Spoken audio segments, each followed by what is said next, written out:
Hello everyone and welcome to this month's webinar titled QuickBooks Not So Quick Anymore, Strategies to Cope with Outgrowing Excel and QuickBooks along with Manual Processes. My name is Eric Levy. I'm the Director of Sales here at Meridian Business Services, and I appreciate you joining us. Today's topic is a very relevant topic to many organizations that we work with. QuickBooks is an excellent platform for starting off and growing a business, but is not a great platform for taking that business to the next level. And some of the challenges that we see in working with organizations on QuickBooks, and just a little background here about Meridian Business Services, is we are a Kansas City-based CPA firm, and so we do advising in the QuickBooks space, but oftentimes we also are moving our clients to more advanced platforms, and we'll be talking about a couple strategies there and reasons why. And so some of the challenges that we hear in clients that are starting to push the boundaries from QuickBooks, having multiple users in QuickBooks, it's difficult really to see what's happening across the business in real time.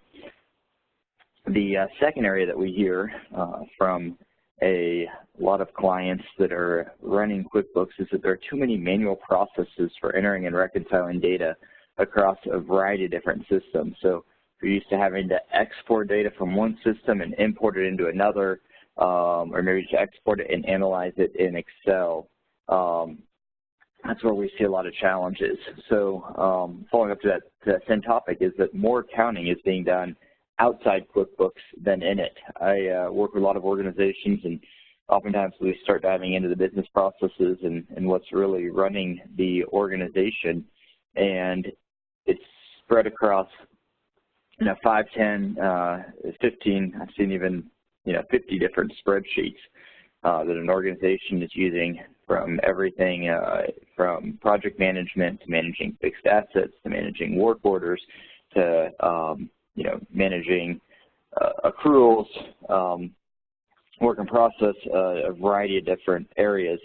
All of that is being managed out of Excel, and then just journal entries imported into QuickBooks. So we see a lot of challenges with that in terms of accounting where it's really taking place. Another challenge that we hear in the marketplace is that sales are lost because employees, especially the sales or customer service team, can't get information fast enough. They can't get visibility to the information they need. They might not be working out of the accounting system and might not have visibility into inventory, or might not have visibility into project status or into the manufacturing status. So results in unhappy customers, or maybe just the sales team can't get that information about the inventory status in time to be able to make the sale. So it's another challenge we see with organizations that are running QuickBooks. And the fifth area is that an organization, is commonly spending way too much time worrying about technology, trying to get all these different pieces of technology to fit together, than really focusing on the business results. So I want to dive into each of these 5 areas today during our conversation on, really the challenges that we hear with organizations running QuickBooks, especially as business is changing. We did a webinar last month on business agility. If you attended, you saw some of the challenges that organizations are having keeping up with just the changing. I'll talk about the Google and Amazon effect later on during today's presentation, but how fast business is moving and the need for small and medium-sized businesses to be able to keep up with that. So in terms of business visibility, the challenge, like I mentioned, I see is that an organization really has a difficult time of seeing what's happening across the business in real time, because in a QuickBooks world, accounting lives in QuickBooks, maybe project management's happening out of Excel, maybe there's a CRM in there for managing lead generation and early sales, and so there's all these different systems, but you can't really get a holistic view of that data. So the symptoms that we see of limited business visibility are team members, this is my favorite, playing, wasting time playing hunt for the spreadsheet. So trying to find the spreadsheet, or maybe it's opened by another user and it's locked. Love that, little error that pops up that, you can't access the spreadsheet because it's in use by somebody else. Another challenge is that reporting, it takes a long time to run and that they're error prone. So by the time a user gets them, they're out of date. And like I mentioned earlier, it's really difficult, if not impossible, to get that comprehensive view across all of the different business units. So when we talk about, business intelligence, we have a firm belief that that should be at the core of the operating system for a business. We happen to work with a platform called NetSuite. We're going to talk more about that. But really the idea is that there should be some way to see the business in real time across the whole view of the business without having to go to various reports and asking different departments for information, being able to see everything in one place. With dashboards and all this data can be drilled in, so we click on a number here and can go all the way down to the underlying transactions that make up that data. I'll talk more about that. But in order for business intelligence to be really effective, there has to be role-based views, role-based dashboard views. So what the CEO wants to see is very different from what somebody in the shipping, the shipping manager, or maybe even somebody on the warehouse shop floor, what's driving their day, the metrics that are important to them. So across all of the different users, each user needs their own role-based business intelligence view. So when we look at that, here's what that looks like in real life. Here's the view of a senior executive. So we can see income, sales, profit. We can click on one of these numbers and drill into it, like I mentioned, all the way down to the underlying transaction to see exactly what makes up that number. So, why is our income so much different than the previous period? Well, we can drill into that to find that answer very easily without having to go back and asking accounting why this report, does this report have a mistake in it? Being able to analyze that in real time quickly. Also reminders up here. You'll notice that each of the reminders across the different views are different to help drive the day, business trends, monthly sales. Each dashboard is different. So like I mentioned, a project manager is going to have a very different dashboard in the world of, an organization that's doing projects. In this particular organization I'm showing across these dashboards, this might be a good example of an organization that has, is an IT VAR. So they are not only purchasing, we have a number of clients like this, but they're not only purchasing equipment and installing it and managing services. So there's projects, there's inventory, there's, warehousing of that required. So this is from a project manager standpoint. We can see charges on hold, how many billable hours, what projects are in flight, the status of projects, project billing, on our dashboard. The dashboard of an inventory manager, once again, is going to be different. So the reminders from an inventory standpoint, inventory manager standpoint, our purchase orders that need to go out, or purchase orders need to be received, orders to fulfill the client. We might be looking at inventory on hand, number of orders, this month versus last. So our dashboard for an inventory manager will be very different. And one thing I'd like to point out is that in the NetSuite platform that we commonly work with, each one of these dashboards is configured out of the box for that role, and then can be highly customized as well, depending on what the role needs to see and the information they need to drive their day. A sales role is going to be very different than any of those roles that we talked about previously. As a salesperson, this individual will be more worried about opportunities that are open and need to close, maybe tasks that are overdue. So a platform like this can synchronize with Outlook and emails and phone calls and calendar to really help drive the day. And then maybe it's upsell items. We can look at upsells because a customer bought this, they might be interested in this, or we have these items on hand that we need to move. So let's try to, push this switch or this LED monitor to our clients.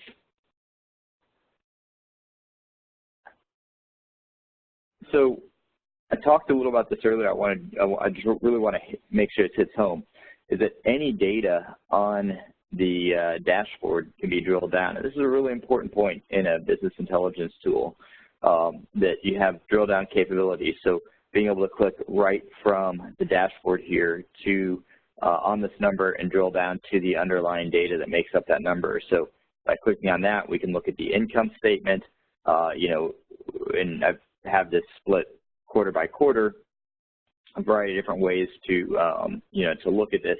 Then we can also drill down into the underlying transactions all the way to the transaction level to see the invoices that make up that report. So that's the idea behind drill down capabilities, and really important in being able to look at the data and verify the numbers that you see on a dashboard like that, are the drill down capabilities. And then also, I hear from a lot of organizations that they are challenged with reporting. Either they're doing all the reporting in Excel and it's more manual, or they have some kind of additional reporting system in place, but it takes their IT person to actually create those reports because they're complex. And so that's really an area that you want to drill into in evaluating a new system, is how easy is that reporting? How easy is it to add the columns, to do the dates, to customize it, to really drill into what you need. So moving on to the second area that we see in organizations that are struggling on QuickBooks is that there are too many manual processes for entering and reconciling the data across a variety of systems. So why improve manual processes? We looked at some of wanted to call out some of the areas that we see in organizations that have those manual processes that are challenging, and areas and reasons why we improve those. So one of the reasons to improve manual processes is to streamline communication across the departments. Enforce accountability. You have to, inspect what you expect. You have to be able to measure the results and even show team members how they measure against what you expect. So having a system that is recording that information and allowing team members to see where they are and holding them accountable, certainly provides a great deal of benefit to the organization. Also minimizing costs and manual errors. By putting automated processes in place, greatly reduces the manual errors, reduces the amount of employee time spent rekeying information, and allows employees to be more strategic, analyzing that information, calling on customers, meeting either internal requirements within the organization or external requirements to customers better. And then also keeping a tab on the business processes. There are so many organizations that we work with that have just a great deal of institutional knowledge. It's Joe on the shop floor knows exactly what he's doing. He's been doing it 20 years, but nobody else knows what Joe does. They just know he gets the job done. Well, if Joe's hit by a bus tomorrow, then the organization is going to go through a lot of pain because of that institutional knowledge. So having the processes defined of what Joe does on the shop floor, and having those, automating those processes more provides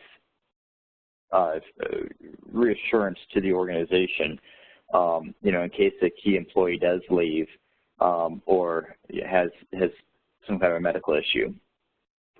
And then the fifth reason that an organization really should focus on improving manual processes is establishing a clear approval hierarchy so that you can see what needs to be approved, have approval steps, whether it's an expense report, whether it's a purchase, any other a sales order, any other type of approvals. That approval hierarchy is really key, especially as an organization grows.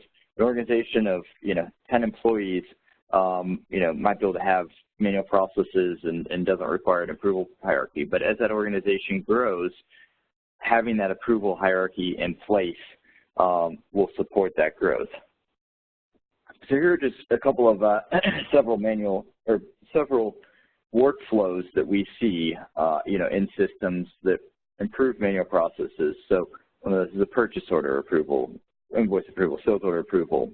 Like I mentioned, three-way match, so matching purchase orders to the actual item receipt to the vendor bill. In terms of a project-based organization, project scoping, and then once again, inventory receiving. So come back to the idea that it shouldn't take a computer programmer to be able to, define these workflows and approvals, just like it shouldn't take one to create the reports.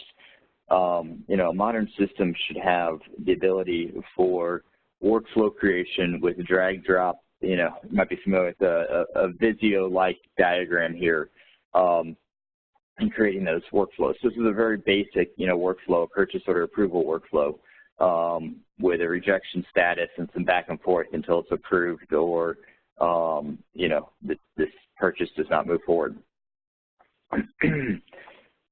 So a drag and drop, workflow editor is key in being able to define those workflows easily.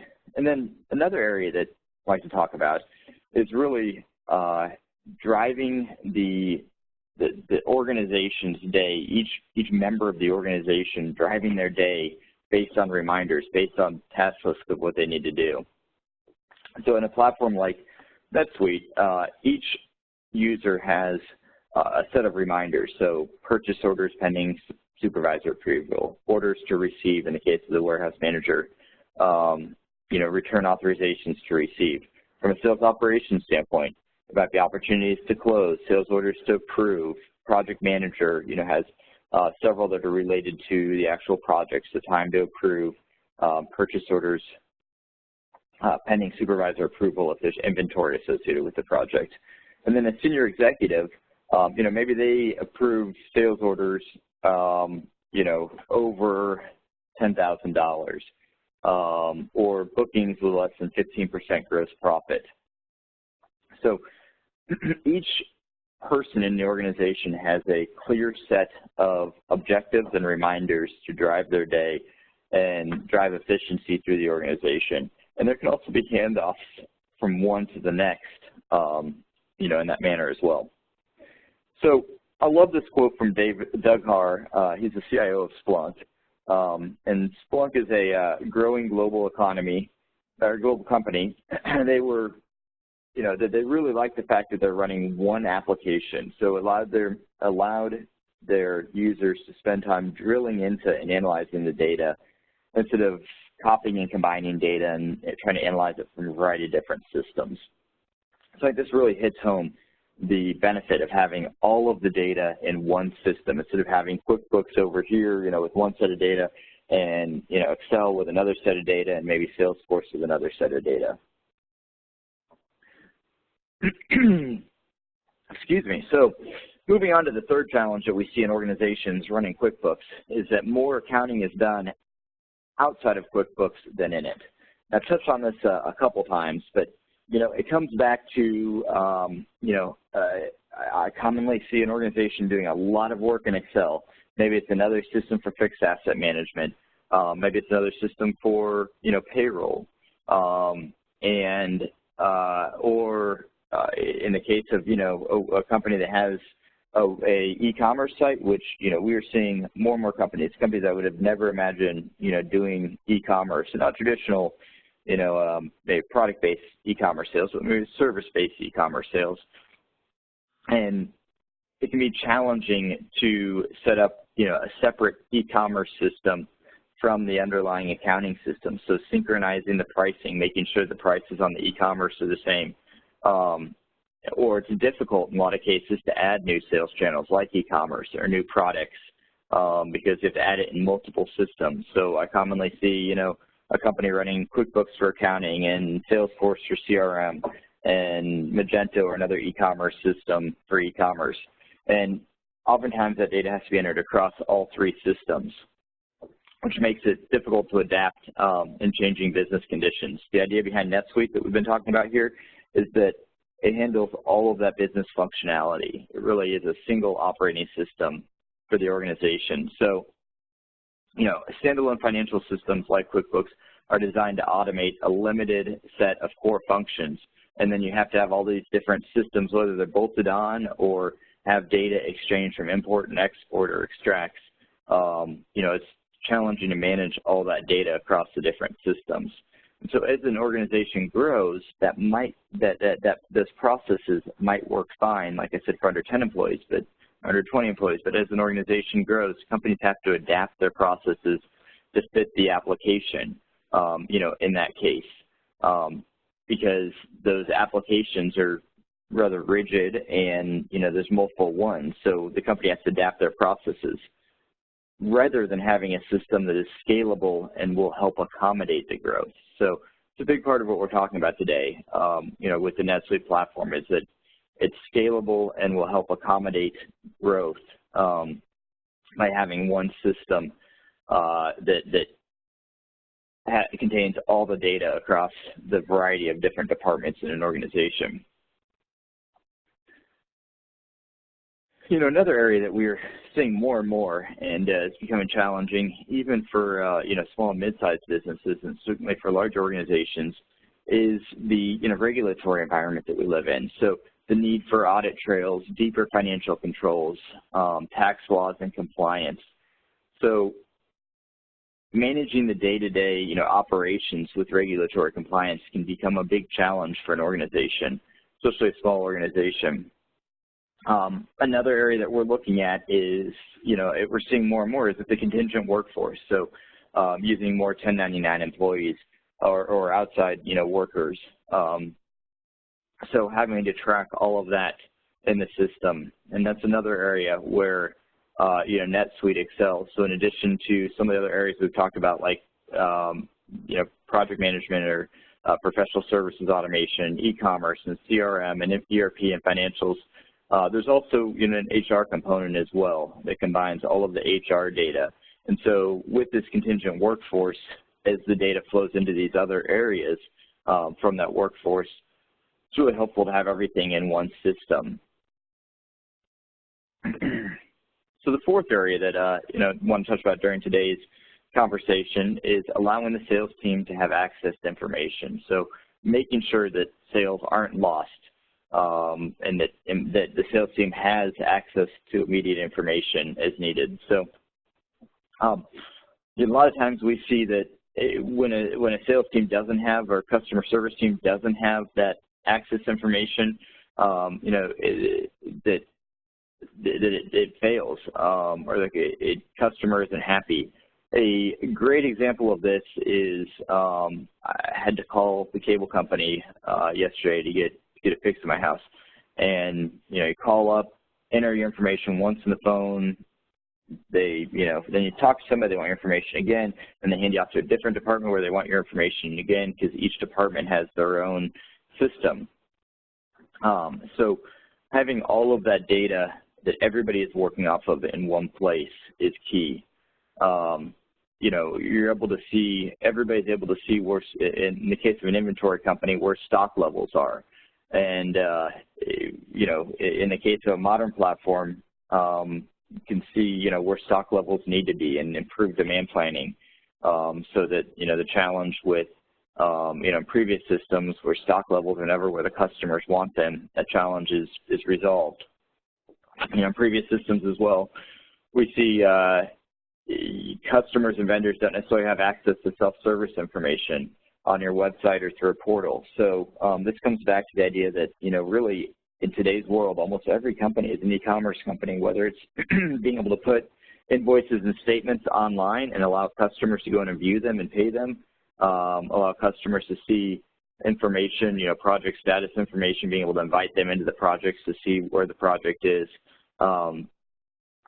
Customers really want that self-service ability. And then, also see a lot of times where when you don't have all of the information in one system, when you have customer accounting information in one system and, customer purchases in another and customer leads in another system, that you can't really filter that for sales campaigns. It makes it difficult to get a holistic view of that customer. So I mentioned this earlier during today's conversation, is that we really see the customer expectations shifting. And, I call this the Google and Amazon effect.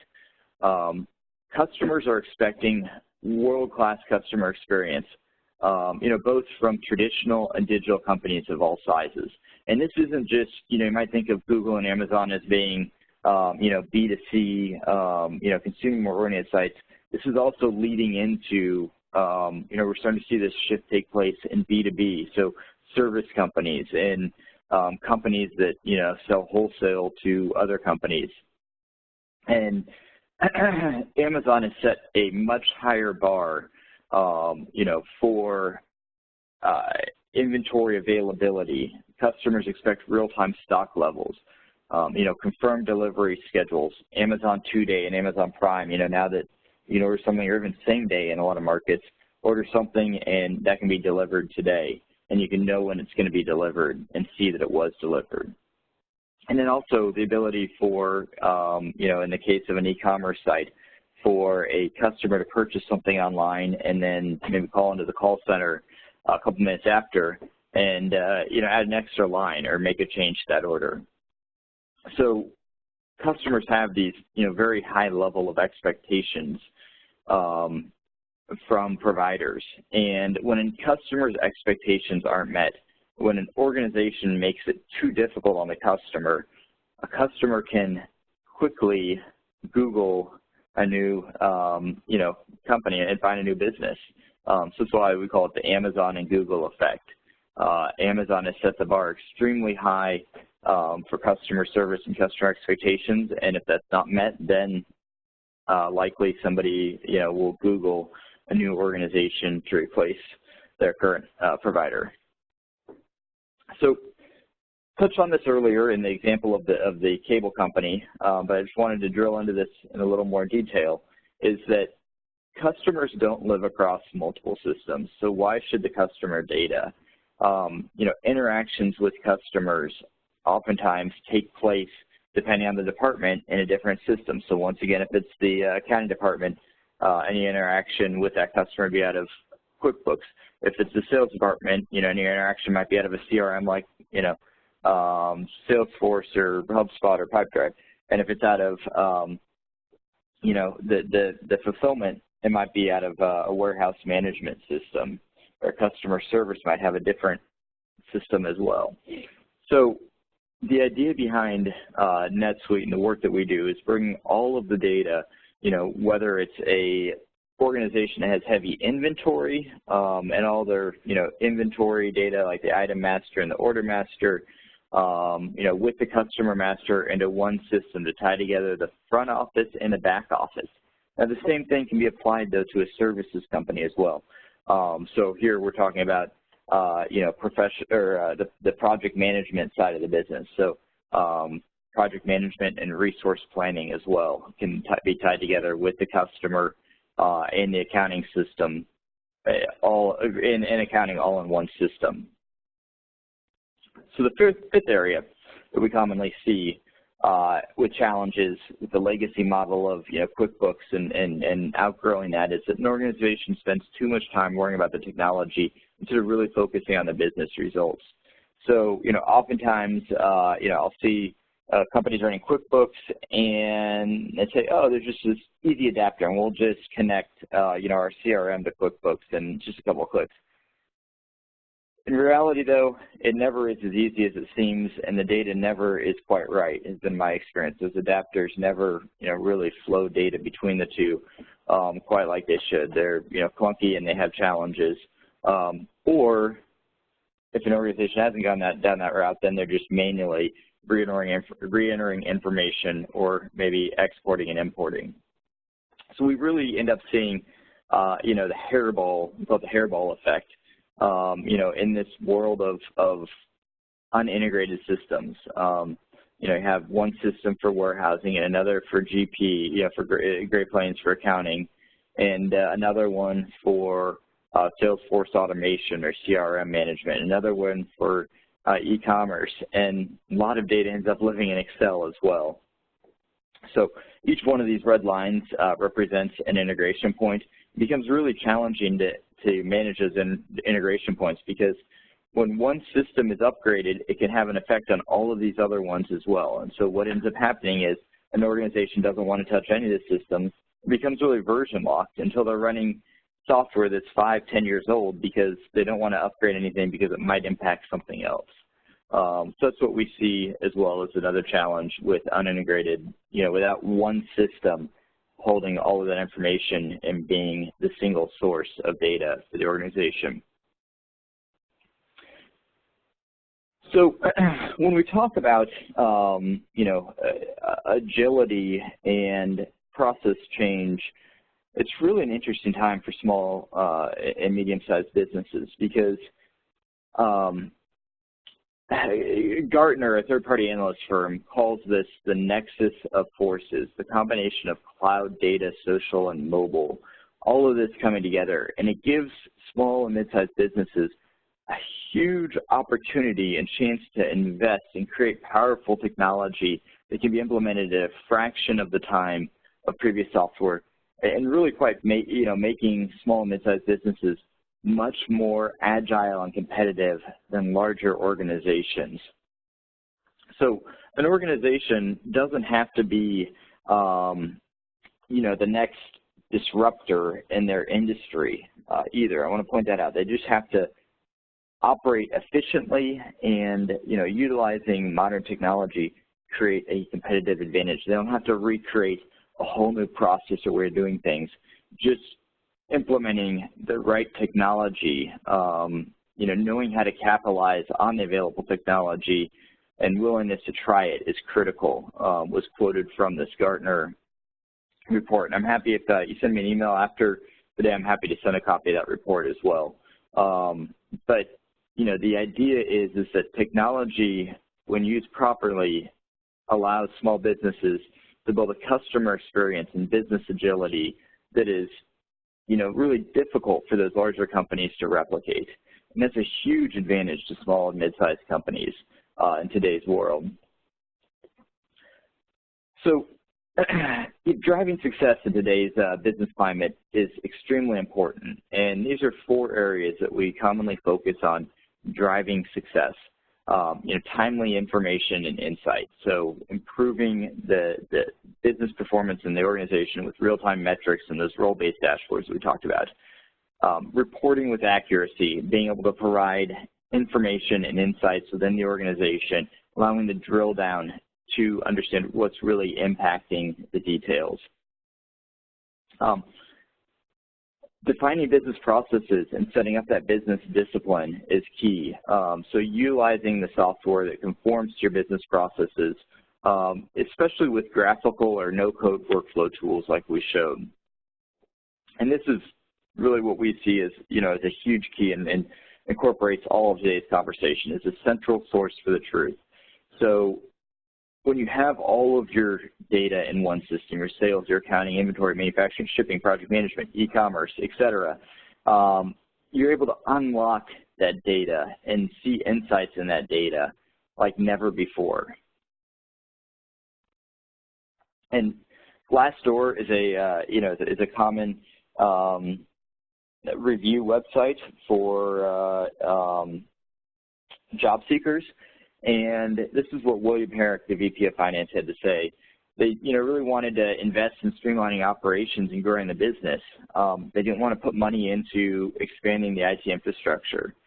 And so they replaced all of their disparate systems with NetSuite and resulted in a transaction volume that was 5 times the size without adding staff, which is key. They were able to increase the transactions by 5 times without adding any staff or reducing the monthly close. And also they reduced the monthly close cycle from 20 days to 5 days. So I had another client that replaced 17 different disparate systems with NetSuite. That's huge. You can imagine the data that living across those 17 different systems and how hard it was to manage. So I've mentioned NetSuite several times, and I wanted just to explain, take 3 minutes here to explain why Meridian Business Services works with the NetSuite platform. About 12 years ago, we made the choice to start working with NetSuite, and we've really grown our organization on it and helped a lot of other organizations grow as well. IDC is a third-party analyst firm similar to Forrester or Gartner, and in their 2017 vendor assessment for cloud-enabled mid-market ERP applications, NetSuite was the top leader. And NetSuite, you can see here, they were named the top leader because IDC said that having all of their ERP modules running in a single database on a single code base was an attribute that few other vendors in the ERP market are providing in the cloud, and that was huge. It provided quicker access to data relative to other systems and made it easier to update. So NetSuite actually provides 2 software updates a year that it pushes out to all of the customers, and that allows for new features to be released and come back to business agility. Greatly impacts the ability for an organization to stay agile. The other thing that I'll mention about NetSuite as well is that commonly, cloud platforms have gotten a knock from the more traditional on-premise, server-based platforms because they say that they're not as customizable. And that really has changed. I actually would argue it's the opposite has happened now. With NetSuite's low-code or no-code ability to define workflows, to add fields, to add business processes, we've seen some very complex business processes built out by business analysts or end users without even requiring a developer. So being able to build out very complex business processes within the system, have them hosted in the system, and those business processes, the way that NetSuite implements that twice annual update, very rarely break either. So it updates as part of the system and lives within that ecosystem. So that's huge. All of this, we could talk about technology all day long and business processes and process improvement, but really, what are the bottom line results? This is really what matters to an organization. And so NetSuite hired SL Associates to look across 100 different customers and dive deep into the results that an organization saw before and after implementing NetSuite. So here are several of the findings that they had across that base of 100 customers: a reduction in financial close of 40 to 70%, reduction in invoicing costs. More importantly, improvement in days sales outstanding by 10 to 20%, so moving money forward. Increasing order efficiency by 45 to 75%. This one is often at times that the increase in 360 visibility is oftentimes hard to quantify, but it's having all that information in one system, being able to see the relationship between data has a great improvement on being able to make business decisions and see what's really happening in the business. So that's where they come up with the 50 to 80% increase in that 360-degree visibility. And then also by not having any servers on premise, by moving everything to the cloud, having all the infrastructure handled, security handled, reduction IT costs by 45 to 75%. So that wraps up today's conversation on why we are seeing so many organizations as they grow move off of QuickBooks and the challenges that we see in QuickBooks. We really appreciate everybody joining us today, and we hope you can join us for our next webinar. That is Dashboards Don't Lie, 10 Reasons You Should Be Running Your Business from a Dashboard.